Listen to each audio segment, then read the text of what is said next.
ఇప్పుడు ఆ లెక్కనైతే మన ద్రౌపది ముర్ము అప్పుడు వైసీపీ మద్దతు ఇచ్చినా కూడా తెలుగుదేశంతో కూడా మాట్లాడింది కదా బీజేపీ.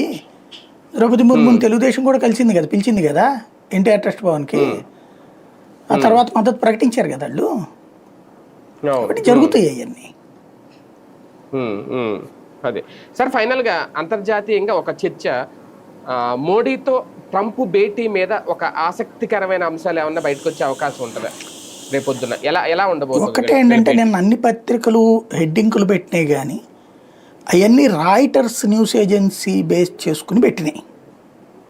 అంతేనా? రాయిటర్స్ వాడు యాక్చువల్గా యాంటీ ఇండియా వ్యవహరిస్తున్నాడు ఈ మధ్యన. ప్రో ట్రంపా లేకపోతే ఏదైనా పక్కన పెడితే డీప్ స్టేట్ రూట్లో నడుస్తున్నాడు వాడు. భారత్కు వ్యతిరేకంగా చాలా కథనాలు ప్రొజెక్ట్ చేస్తున్నాడు వాడు.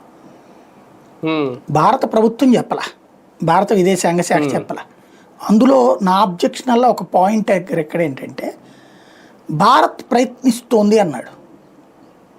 భారత్ ప్రయత్నిస్తుందని ఎవడు చెప్పాడు వీడికి?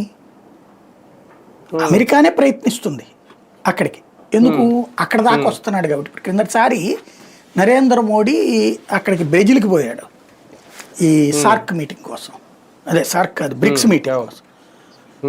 వెళ్ళినప్పుడు ఇటు వచ్చిపో అని చెప్పి అడిగింది ఎవరు? ట్రంపే కదా. మోడీ నాకు కుదరదులే అని చెప్పడం వల్లనే కదా కోపం వచ్చింది అతనికి. ఆపరేషన్ సింధూర్ ఆగిన టైంలోనే జరిగింది. అదే బ్రెజిల్కే లేకపోతే ఇంకో దేశానికి ఏదో పోయాడు అటు పక్కన. అటు వెళ్ళి వస్తుండగానే ఇతను ట్రంప్ ఆ వ్యవహారం నడిపింది. అంటే ఆసిఫ్ మునీర్ ఉండగానే మోడీని పిలిచేసి నేను ఇద్దరితో మాట్లాడానని బిల్డప్ ఇవ్వడానికి చూశాడు అతను. అది తెలిసి మోడీ నాకు